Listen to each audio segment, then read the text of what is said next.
नमस्कार दोस्तों, आज फिर से आपका स्वागत है एएसपी की ऑनलाइन क्लासेज में।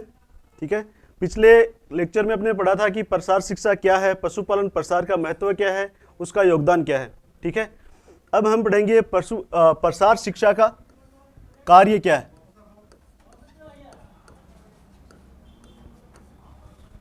ठीक है, तो छोटा मोटा अपन ने पिछली क्लास में पढ़ा था कि प्रसार शिक्षा का कार्य क्या है। ठीक है, पहला कार्य क्या है कि नॉलेज में इंप्रूवमेंट, किनके, ग्रामीण लोगों के, जो पशुपालक हैं उनके नॉलेज में इंप्रूवमेंट। दूसरा क्या है इसमें कि उनकी समझ में इंप्रूवमेंट। ठीक है, तीसरा क्या हो गया, जो उनकी क्षमता है उनमें इंप्रूवमेंट। ठीक है, तो हम लिखते हैं पहला पॉइंट।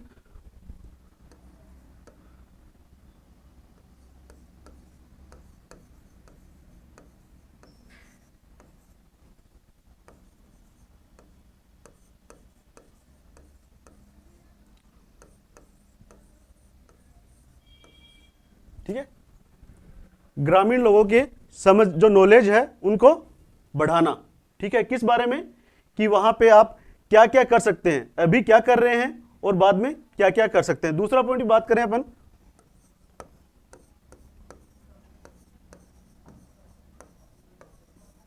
Change in skill. ठीक है, उनकी जो स्किल है उनमें इंप्रूवमेंट लाना, पुरानी तकनीकों को छोड़कर नई तकनीक अपनाना। ठीक है,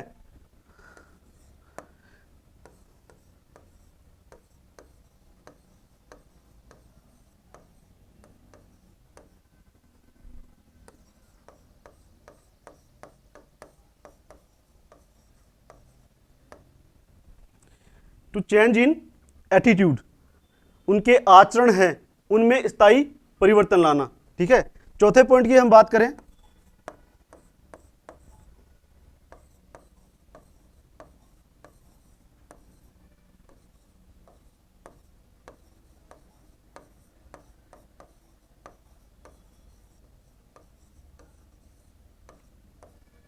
उनकी समझ में, उनके ज्ञान में, उनकी समझ में, उनकी क्षमता जो है उसमें और उनके आचरण में स्थायी परिवर्तन लाना क्या है, प्रसार शिक्षा का कार्य है। ठीक है, प्रसार शिक्षा किसके लिए है, पिछले लेक्चर में अपन ने पढ़ा था। ठीक है,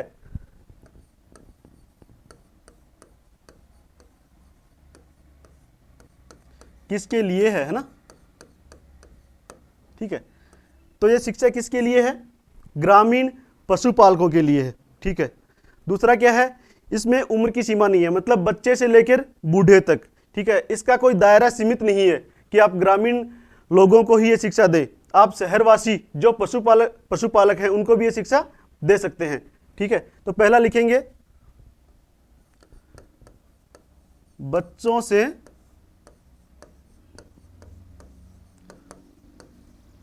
बूढ़ों, ठीक है, महिलाओं। ठीक है, इसके अलावा किसके लिए है, ग्रामीण या शहरी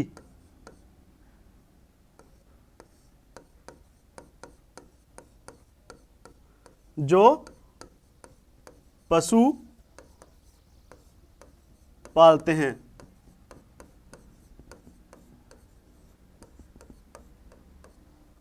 ठीक है, बताया मैंने आपको कि बच्चों से लेकर बूढ़ों, महिलाओं, ठीक है, हर आयु वर्ग के लिए है। ठीक है, इसमें कोई सीमित क्षेत्र नहीं होता, मतलब ग्रामीण से लेकर शहरवासी जो लोग हैं, जो भी पशु पालते हैं, उनकी समझ में, उनके व्यवहार में, उनकी जो बोलते हैं स्किल, जो क्षमता है, उसमें स्थायी परिवर्तन लाना ही क्या है,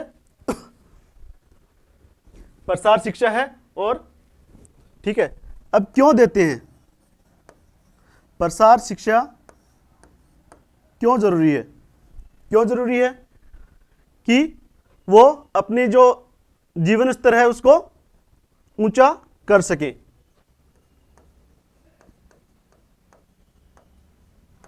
जीवन स्तर है को ऊंचा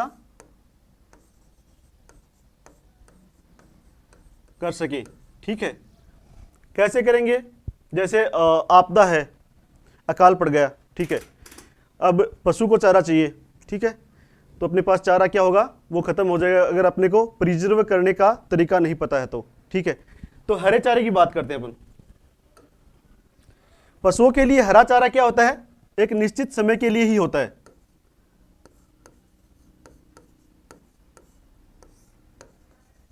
हरे चारे का प्रबंधन, ठीक है, एक निश्चित समय के लिए ही हरा चारा अपन पशुओं को अवेलेबल करवा सकते हैं। किस कारण से, अपने को प्रसार शिक्षा के बारे में पता नहीं है, कैसे उसको साल भर के लिए अपन पशुओं को दे सकते हैं ताकि उनकी जो दूध उत्पादक क्षमता है वो नीचे ना गिरे, ठीक है। तो ये हरे चारे के बारे में अगर शिक्षा अपने को होगी तो क्या होगा, अपन साल भर के लिए अपना पशु है वो हरा चारा खा सकता है और उसकी दूध उत्पादन में गिरावट नहीं आएगी। दूसरी बात करें, अगर दूध उत्पादन की बात कर रहे हैं अपन, तो जैसे जो लैक्टेटिंग काउज हैं, जो भी बफेलोज हैं जो दूध दे रही हैं, उनके लिए क्या होता है कि एक राशन होता है, बैलेंस डाइट होती है, ठीक है।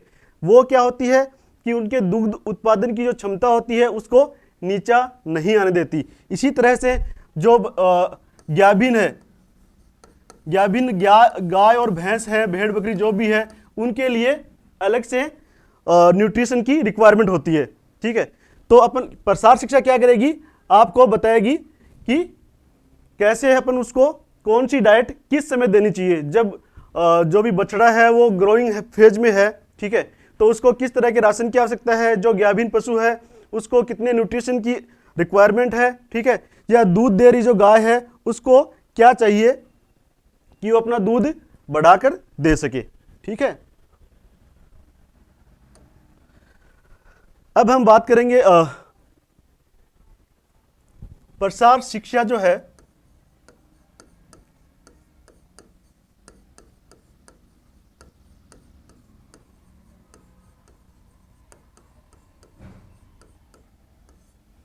प्रक्रिया, प्रसार शिक्षा प्रक्रिया क्या है। यह प्रसार शिक्षा प्रक्रिया, इसमें क्या होता है, जैसे आप लोगों को कहीं दिखाया कि यार आप ये टेक्निक यूज करते हो तो आपको ये फायदा मिलेगा, ठीक है, आपने देख लिया, आपकी रुचि बढ़ी, आपका रुझान है, आपकी समझ में है कि हाँ ये वाली टेक्निक यूज करेंगे तो ये होगा, लेकिन आपको ये नहीं पता ये टेक्निक यूज कैसे करते हैं। बस ये टेक्निक यूज देखी आपने कि इसको टेक्निक को यूज किया और अपने को ये फायदा मिला है, ठीक है। तो वैसे ही है प्रसार शिक्षा, कैसे मतलब ये प्रक्रिया है, कैसे बनती है प्रसार शिक्षा, कैसे लोगों तक पहुंचाई जाती है, किन पहलुओं को ध्यान में रखा जाता है पहले, ठीक है। तो इसके क्या है, 5 पायदान है।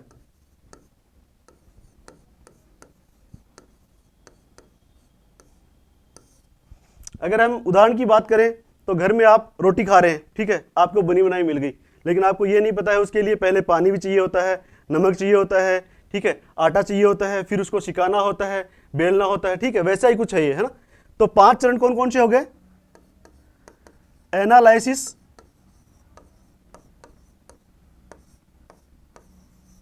ऑफ सिचुएशन, अगर बात करें हिंदी में तो स्थिति का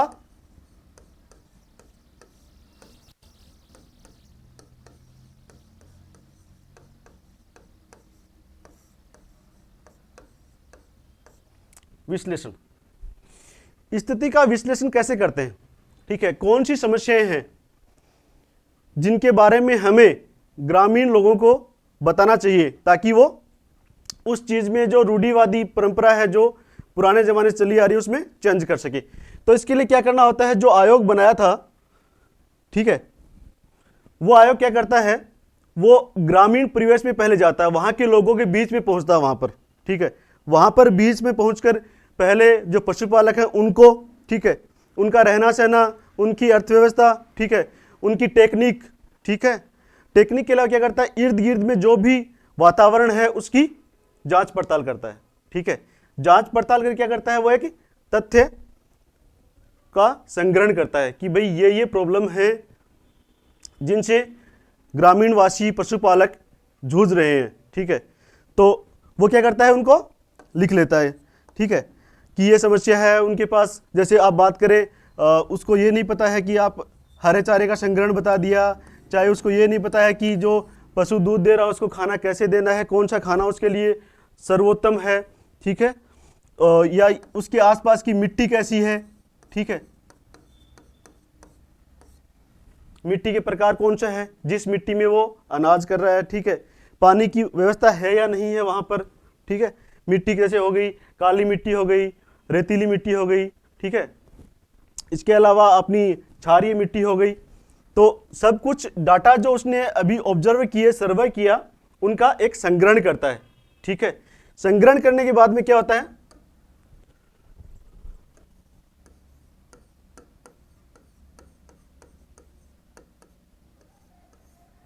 दूसरा पॉइंट क्या हो गया आपका, ऑब्जेक्टिव।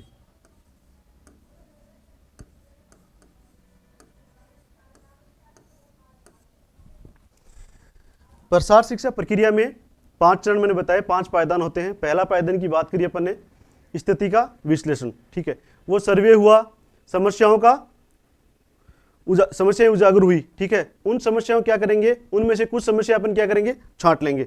छांटने के बाद में उनमें से कौन सी समस्या ज्यादा जरूरी है, सबसे पहले पशुपालक के लिए कौन सी समस्या ज्यादा जरूरी है, उस पर उद्देश्य बनाते हैं, ठीक है, कि भाई इसमें मिट्टी जो है वो अच्छी नहीं है, ठीक है, तो इस मिट्टी को अपने क्या करना चाहिए, इसमें सल्फर कंटेंट ज़्यादा है या और भी कोई जो कंटेंट है वो मिनरल है वो ज़्यादा है, जिसके कारण यहाँ पे फसल की पैदावार अच्छी नहीं हो रही है। तो क्या करेंगे, एक कमी हो गई मिट्टी में, ठीक है।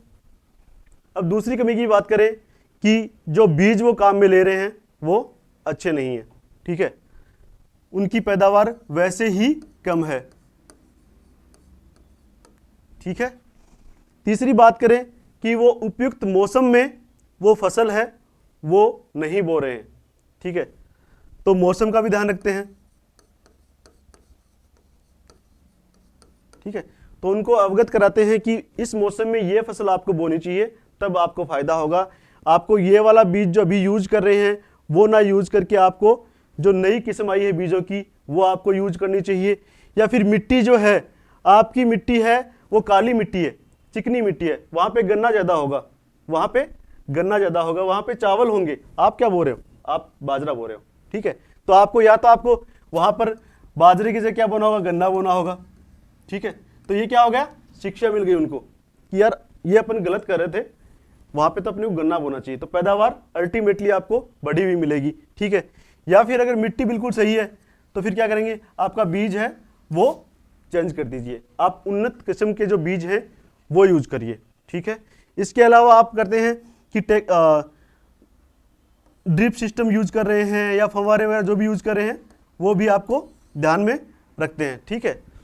अब तीसरी बात, हाँ इसी में बात करते हैं ऑब्जेक्टिव्स में, कि ऑब्जेक्टिव जब भी बनाते हैं उसमें वहाँ के जो ग्रामीण वासी हैं उनका सहयोग बहुत ज़रूरी है, उनकी रुचि बहुत ज़रूरी है, जिस चीज़ में उनकी रुचि है उसको अपने को प्रायोरिटी देनी चाहिए, ठीक है।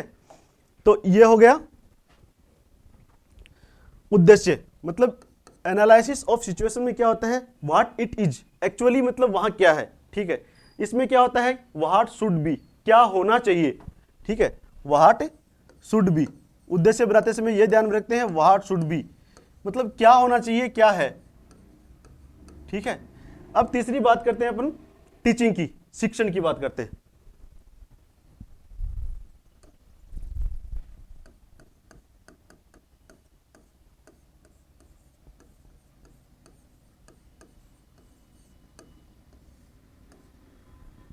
शिक्षण,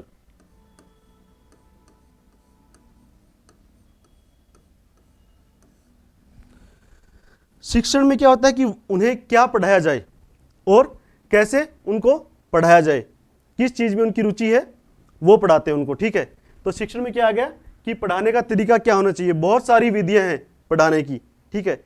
ग्रुप में पढ़ाया जा सकता है या फिर व्यक्तिगत पढ़ाई दे सकते हैं अपन उसको उसी लेवल पे, ठीक है, या फिर मास जो भी है जनसंपर्क, मतलब जो सभाएं बुलाकर उनको अवगत करा सकते हैं। इनके बहुत सारे जरिए होते हैं, वो बाद में बात करेंगे अपन, ठीक है। आगे बढ़ते हैं, इससे पहले टीचिंग के बाद में क्या होगा, इवैल्यूएशन, ये हो गया मूल्यांकन।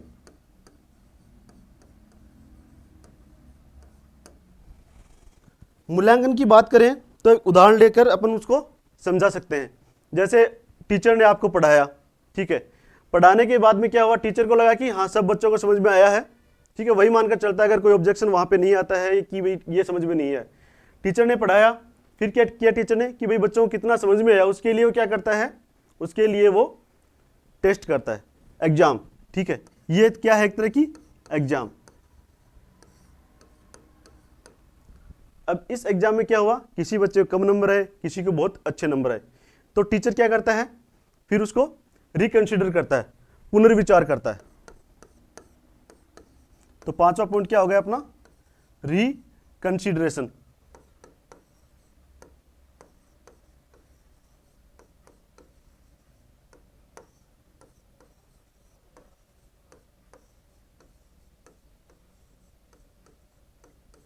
पुनर्विचार कि जो अपन ने पढ़ाया, हो सकता है कि वो टेक्निक अच्छी नहीं थी, ठीक है, तो उसके वो अपने पढ़ाने के तरीके पर दोबारा विचार करता है। जो मूल्यांकन जो है वो क्या होता है, प्रसार शिक्षा प्रक्रिया का एक मुख्य पायदान होता है, ठीक है। अगर ये पायदान असफल होता है तो पूरी प्रसार प्रक्रिया है वो दोबारा से रिपीट होती है शुरू से, कि पहला हो गया स्थिति का विश्लेषण, फिर हो गया ऑब्जेक्टिव्स बनाना, हो सकता है ऑब्जेक्टिव्स में कुछ गलती हुई हो, उसके बाद में क्या करता है, टीचिंग करता है, दोबारा दूसरा तरीका यूज करता है शिक्षण का, उसके बाद में क्या होता है, इवैल्यूएशन करता है। इस बार अगर अच्छा गया आपका पढ़ाया हुआ, ठीक है, एग्जाम में सभी बच्चों के अच्छे नंबर आए, तो क्या हुआ, फिर वो कंसिडर करता है कि भाई हाँ मैंने जो पढ़ाया वो सभी बच्चों को समझ में आया, ठीक है, फिर वो दूसरा ऑब्जेक्टिव से तैयार करता है, ठीक है।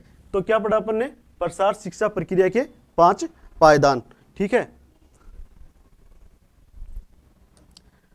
एक बार दोबारा से रिपीट कर लेते हैं प्रसार शिक्षा प्रक्रिया को।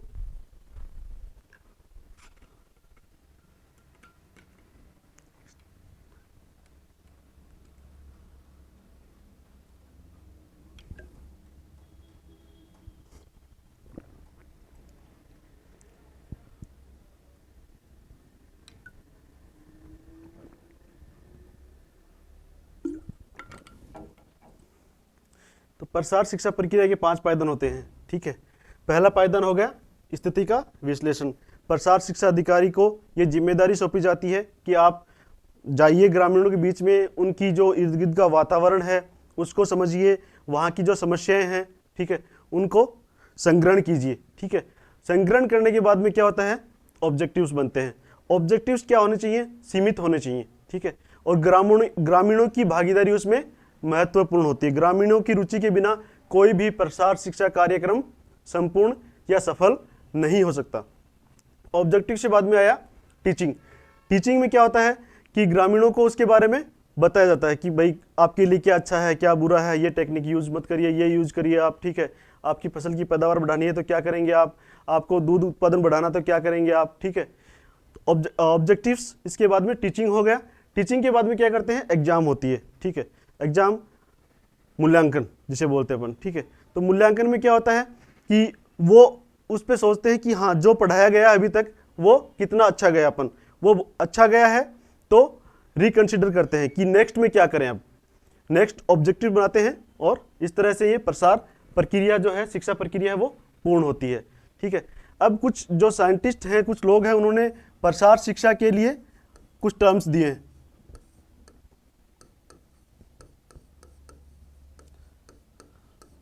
एक व्यक्ति हैं ओपी दामा, उन्होंने कहा कि प्रसार शिक्षा क्या है, एक 2 वे चैनल है जिसमें वैज्ञानिक ज्ञान को ग्रामीणों तक पहुंचाया जाता है, और जो ग्रामीणों की समस्याएं हैं वो वापस वैज्ञानिकों और शोध अनुसंधान है वहां तक पहुंचाए जाते हैं।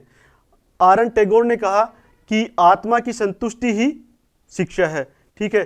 स्वामी विवेकानंद ने कहा कि हर व्यक्ति अपने आप में पूर्ण होता है, शक्तियों का भंडार होता है, लेकिन इन शक्तियों को क्या होता है, जागृत अवस्था में लाने की जो शिक्षा है उसी को प्रसार शिक्षा कहते हैं, ठीक है। तो कौन कौन हो गए प्रसार शिक्षा में, ओपी दामा हो गए,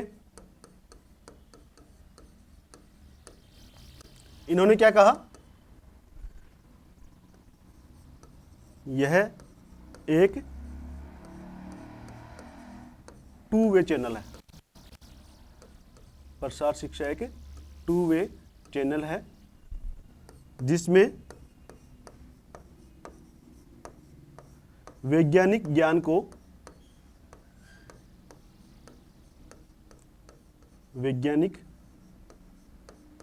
को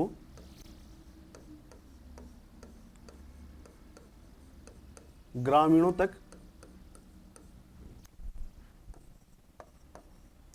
व ग्रामीणों की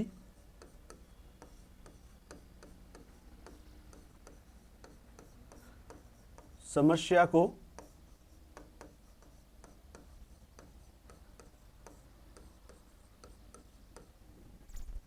वापस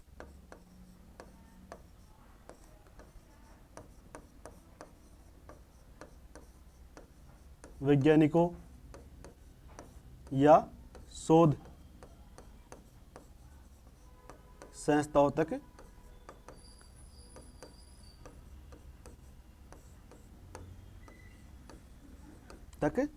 पहुंचाया जाता है।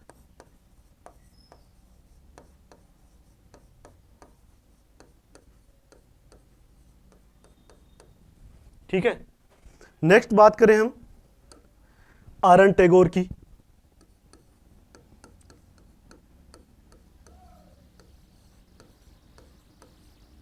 आर एन टैगोर ने क्या कहा, आत्मा की संतुष्टि ही शिक्षा है, प्रसार शिक्षा है। ठीक है,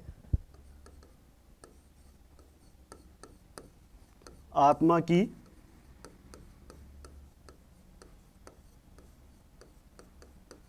संतुष्टि ही शिक्षा है। बच्चों, इनमें एक क्वेश्चन बनता है। ठीक है, आपको एक डेफिनेशन दे देंगे। ठीक है, फिर उस ऑप्शन में आपको मिलेगा कि इस व्यक्ति ने ये कहा था, इस व्यक्ति ने कहा था, या इसने कहा था। ठीक है, या फिर आप क्या कहेंगे कि आर एन टैगोर के अकॉर्डिंग प्रसार शिक्षा क्या है, या फिर स्वामी विवेकानंद के अकॉर्डिंग प्रसार शिक्षा क्या है। ठीक है, तो ये क्या है, आर एन टैगोर के द्वारा क्या कहा गया कि आत्मा की संतुष्टि ही प्रसार शिक्षा है। हम बात करें अब स्वामी विवेकानंद की।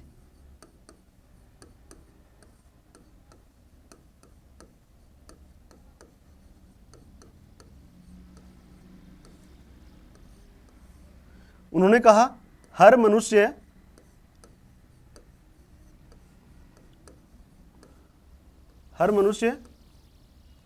अपार शक्तियों का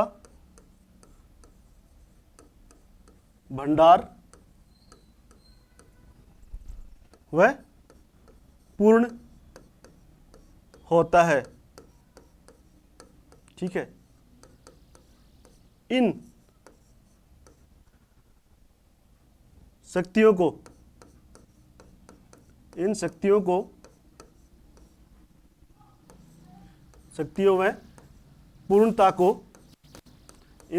व पूर्णता को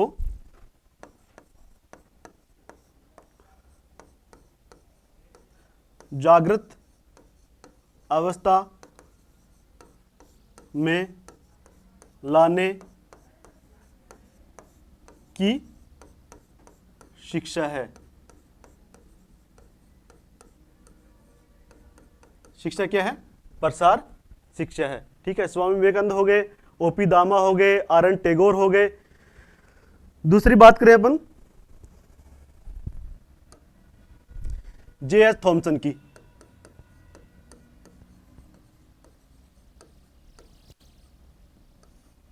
इन्होंने क्या कहा कि शिक्षा का आशय मेरे वातावरण के उस प्रभाव से है जो प्रत्येक व्यक्ति में उसके व्यवहार, उसके आचरण और आदतों में स्थायी परिवर्तन ला देता है। तो क्या कहा, शिक्षा से आशय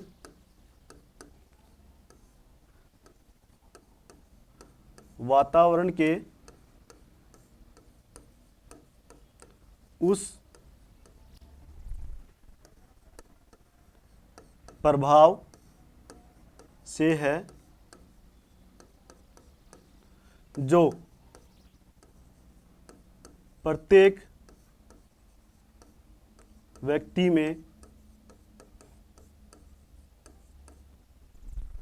उसके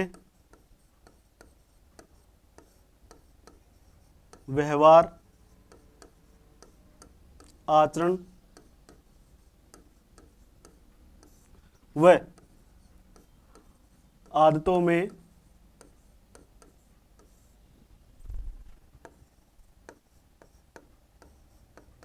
स्थायी परिवर्तन ला देता है।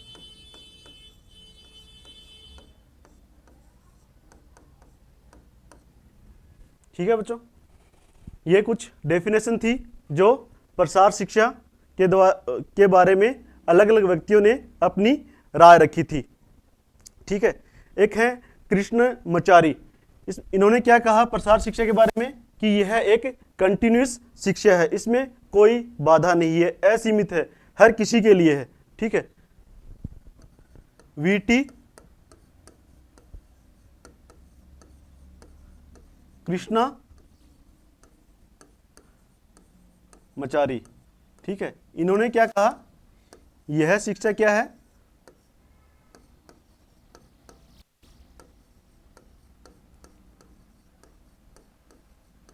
प्रसार शिक्षा क्या है, अविरल शिक्षा है, कोई बाधा नहीं है, असीमित क्षेत्र तक फैली हुई है, ना कोई आयु वर्ग की लिमिट है इसमें, ना किसी स्थान विशेष की लिमिट है इसमें, जो रुचि रखता है उस हर किसी के लिए वो शिक्षा है। ठीक है, अब हम बात करेंगे आगे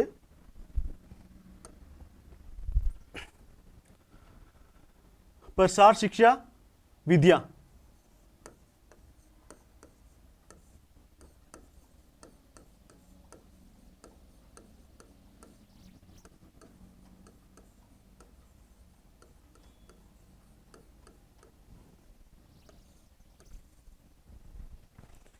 बच्चों, प्रसार शिक्षण विधियां क्या होती हैं, ये क्या होती हैं, लोगों को जोड़ने का काम करती हैं। ठीक है, और इन्हें क्या कहते हैं अपन, संचार के तरीके भी कहते हैं, मतलब बात करने का एक माध्यम। ठीक है, ये तीन प्रकार की होती है मुख्यतः, एक होती है व्यक्तिगत शिक्षा विधि, दूसरी होती है सामूहिक विधि, और एक होती है जन संपर्क विधि। ठीक है, तो पहली क्या बताई अपन ने,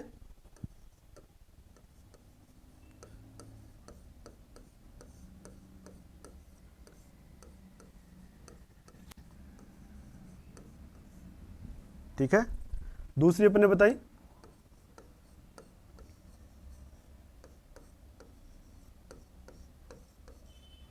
सामूहिक विधि।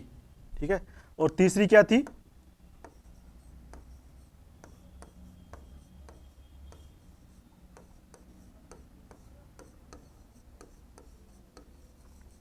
जनसंपर्क विधि। जैसा कि आप सब लोग देख रहे हैं, व्यक्तिगत विधि क्या होती है, व्यक्तिगत विधि क्या होती है कि प्रसार शिक्षा अधिकारी किसी एक टाइम में किसी एक सिंगल व्यक्ति को समझा रहा होता है। ठीक है, कि आपको ये करना चाहिए, अभी आपके लिए खेती करने के नए तरीका आए हैं, या आपको ये फसल बोनी चाहिए, ये खाना आपको पशुओं को देना चाहिए। ठीक है, तो इसके उदाहरण क्या क्या हैं, व्यक्तिगत विधि क्या उदाहरण है कि फार्मर्स कॉल हो गया। ठीक है, किसी किसान का फोन आया कि सर इस बारे में मैं जानना चाहता हूं। ठीक है, तो एक सिंगल बंदे से प्रसार शिक्षा अधिकारी बात कर रहा है, ये क्या हो गया, व्यक्तिगत विधि। इनके बारे में हम आगे बात करेंगे, कौन कौन से एग्जाम्पल हैं जो व्यक्तिगत विधि को दर्शाते हैं या उसको बताते हैं। ठीक है, दूसरी विधि कौन सी होगी, सामूहिक विधि।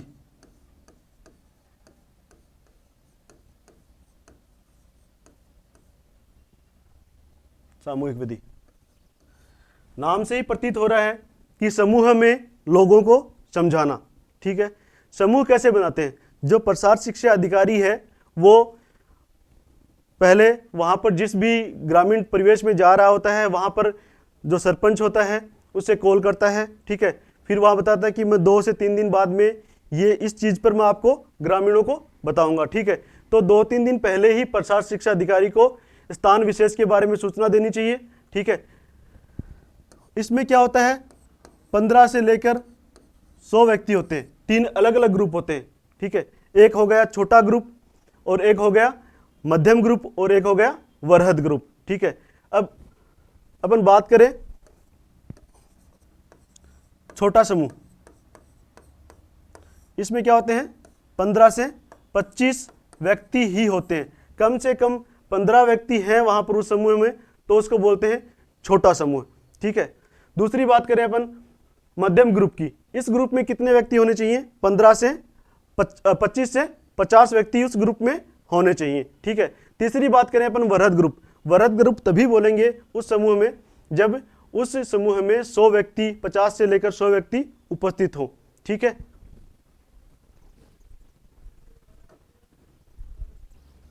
तीसरी हम बात करें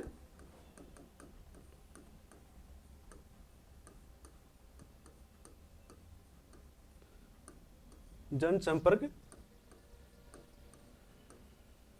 विधि,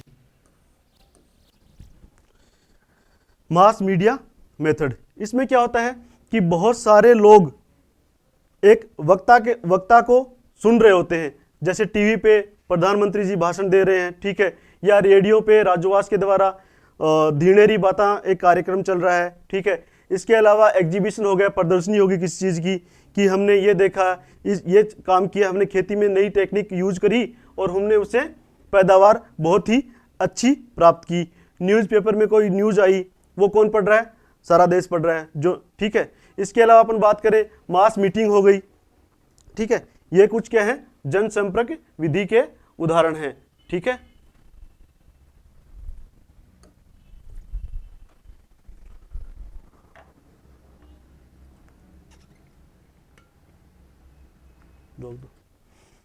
तो अब दोबारा से रिपीट करते हैं कि प्रसार शिक्षण विधियां क्या होती हैं। तो मैंने बताया कि प्रसार शिक्षण विधियां होती हैं, लोगों को जोड़ने का काम करती हैं, और जो नई नई टेक्निक जो आ रही हैं, जो अनुसंधान केंद्रों में जो नई टेक्निक डेवलप करी गई है, ठीक है, उनके बारे में ज़्यादा से ज़्यादा लोगों को जागरूक करना, ठीक है। अब ये विधि कौन कौन सी, किस तरह से अपन लोगों को जोड़ सकते हैं, ठीक है, कौन कौन सी विधि है। तो 3 विधियां मैंने बताई आपको, एक तो हो गई व्यक्तिगत विधि, दूसरा हो गया सामूहिक विधि, तीसरा हो गया मास मीडिया मेथड या जनसंपर्क विधि। पहली विधि की अपन बात करें एग्जांपल्स की, ठीक है। तो पहली विधि बताई मैंने इंडिविजुअल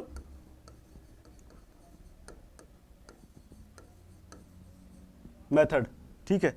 इसमें अगर एग्जांपल की बात करें हम, तो एक हो गया रिजल्ट डेमोन्स्ट्रेशन,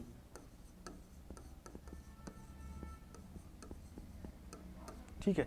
फल प्रदर्शनी, फल किस चीज का, फल उस चीज का कि नई टेक्निक यूज करी है, उसके बाद में अपने को क्या फल मिला है। 2 टेक्निक्स की तुलना करें अपन, कि एग्जाम्पल के तौर पर इसमें भी लेते हैं अपन, जैसे कास्टेशन की बात करें, चाहे वो किड में हो चाहे वो लैम्ब में हो, ठीक है। कास्टेशन की पुरानी टेक्निक क्या थी कि रबड़ बांध दिया जाता था, कहाँ पर, टेस्टिकल्स के ऊपर, ठीक है, स्पर्मेटिकोड के ऊपर। तो वहाँ पे क्या होता है कि वो रबड़ जो होता है वो क्या करता है, कास्ट्रेट कर देता है एनिमल को, लेकिन वहाँ पे क्या होता है कि वो स्किन सड़ जाती है, ठीक है। जो नई टेक्निक क्या है, बर्डीजो कास्ट्रेटर से कास्ट्रेट करना एनिमल को, ठीक है। या फिर पर्सनल लेटर किसी को भेजकर बता रहे हैं कि ये वाली टेक्निक अभी नई है, ठीक है। फार्मर्स कॉल हो गया, मतलब सीधा जो प्रसार कार्य करता है वो सीधा एक सिंगल व्यक्ति से बात कर रहा है, ठीक है। आगे बात करें फार्म या होम विजिट हो गई,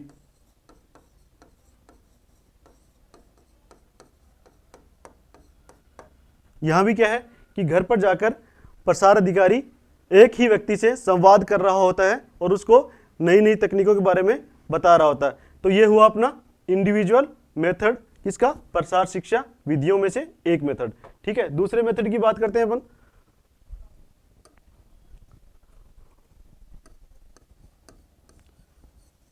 सामूहिक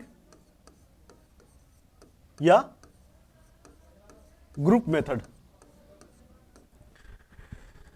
इसमें क्या होता है कि सूचनाएं जो होती हैं, किस बारे में टॉपिक पे बोलना है समूह में, ये सारी जो प्रसार अधिकारी होता है उनको पहले से अवगत कराया जाता है। ठीक है, इसमें वक्ता जो होते हैं, बोलने वाले प्रसार अधिकारी, सामूहिक चर्चा में 2 से लेकर 8 और 8 से भी ज्यादा होते हैं। ठीक है, तो ये सामूहिक जो विधि है उसमें 2 तरह से अपन लोगों से संवाद कर सकते हैं। एक तो हो गया सिंपोजियम, दूसरा हो गया पैनल डिस्कशन। ठीक है, एक हो गया सिंपोजियम और एक हो गया पैनल डिस्कशन।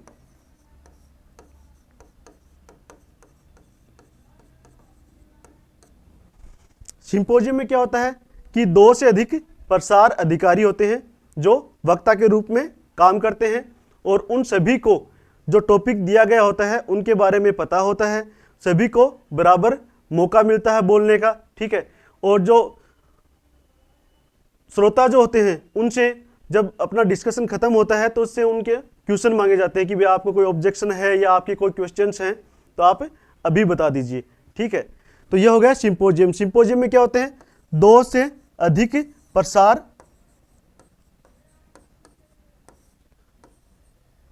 शिक्षा अधिकारी होते हैं। प्रसार शिक्षा अधिकारी कितने होते हैं? यहां से आपका एक क्वेश्चन बनता है कि सामूहिक मेथड जो है प्रसार शिक्षण विधि की, उसमें जो सिंपोजियम मेथड है उसमें कितने प्रसार अधिकारी होते हैं? तो कितने हो गए? 2 से ज्यादा। ठीक है, अब अपन बात करते हैं इसी में पैनल डिस्कशन की।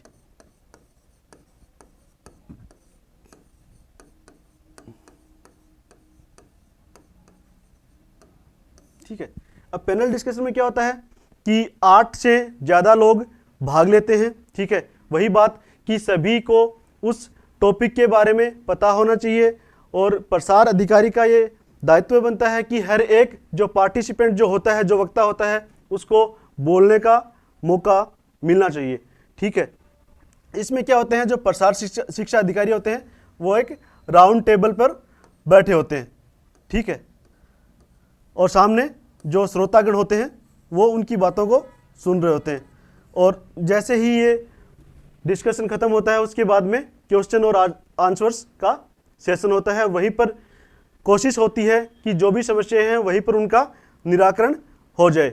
ठीक है, हम इसमें मेथड में जो समूह की बात करते हैं, ये तो हुआ प्रसार अधिकारी के बारे में, कितने प्रसार अधिकारी कौन कौन सी मेथड में भाग लेते हैं। अगर हम बात करें कि समूह कितने बड़ा हो सकता है, ठीक है, समूह के आधार पर अगर लोगों की संख्या के आधार पर बात करें अपन, तो सामूहिक विधि को अपन 3 भागों में बांट सकते हैं। छोटा ग्रुप होता है किसमें, एक होता है मध्यम ग्रुप, ठीक होता है, एक होता है वृहद ग्रुप। इनमें लोगों की संख्या अलग अलग होती है। इसमें 15 से 25 जो ग्रामीण हैं वो उपस्थित होते हैं। इसमें क्या होता है, 25 से जो मध्यम जो समूह है उसमें कितने लोग होते हैं, 25 से 50 लोग बैठे होते हैं। ठीक है, अब वृहद ग्रुप की बात करें तो इसमें कितने लोग भाग लेते हैं, 50 से 100 लोग भाग लेते हैं। ठीक है, तो ये था अपन प्रसार शिक्षण विधियां हैं, उनमें दूसरा जो टॉपिक है ग्रुप मेथड, उसके 3 अलग अलग समूह बताए गए हैं और कौन से समूह में कितने लोग होते हैं। तो यहाँ से भी आपको एक क्वेश्चन देखने को मिल सकता है कि ग्रुप मेथड की कौन सी विधि में 25 से 50 लोग भाग ले सकते हैं। तो कौन सा सही होगा आप लोगों का, 25 से 50 मध्यम समूह। ठीक है, इसके एग्जाम्पल की बात करें तो स्टडी टूर हो गया।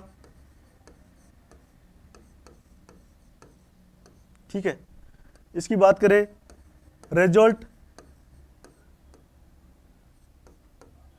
रिजल्ट डेमोन्स्ट्रेशन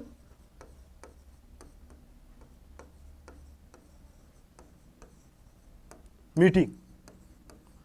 बच्चों इस बात को लेकर कंफ्यूज मत होना कि इंडिविजुअल मेथड में मैंने लिखवाया था आपको रिजल्ट डेमोन्स्ट्रेशन कि हमें फल क्या मिला। ठीक है, और यहां क्या लिखवाया मैंने, रिजल्ट डेमोन्स्ट्रेशन मीटिंग। ठीक है। तो क्या होता है कि रिजल्ट जो डेमोन्स्ट्रेट करते हैं उसके साथ में उनकी मीटिंग भी होती है कि अपन ने इस तरह से ये यूज किया था और अपने को ये फल मिला है, तो समूह में वहां पे क्या होती है, चर्चा होती है। ठीक है, आगे हम बात करें तो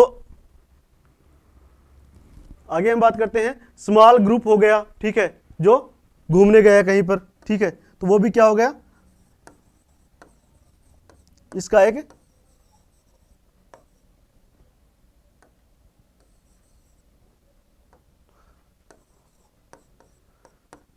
ये भी इसका एक उदाहरण हो गया।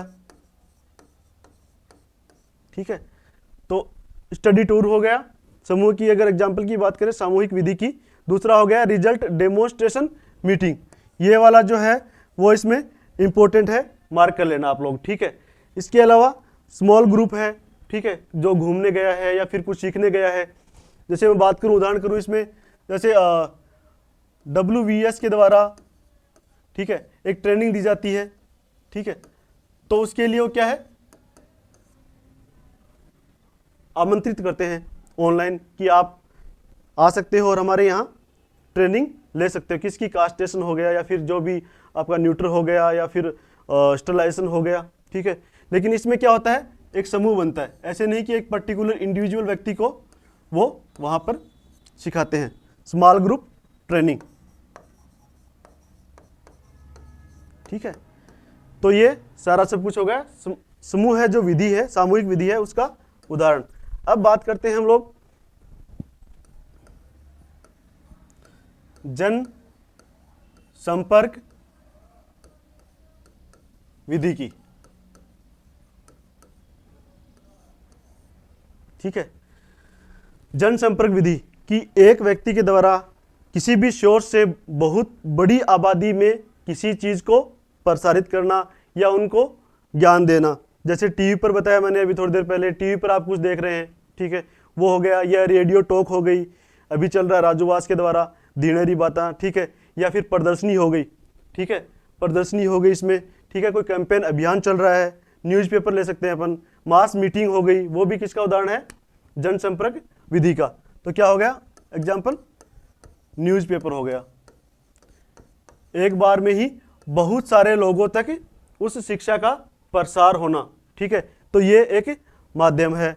ठीक है, रेडियो हो गया,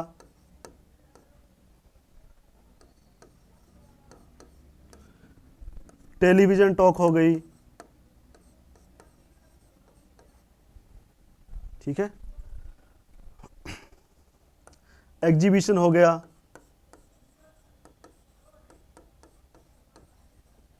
बात करें अपन प्रदर्शनी। ठीक है,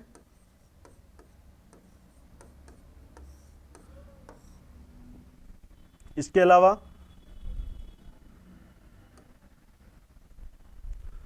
अब हम नया टॉपिक स्टार्ट करते हैं। ठीक है।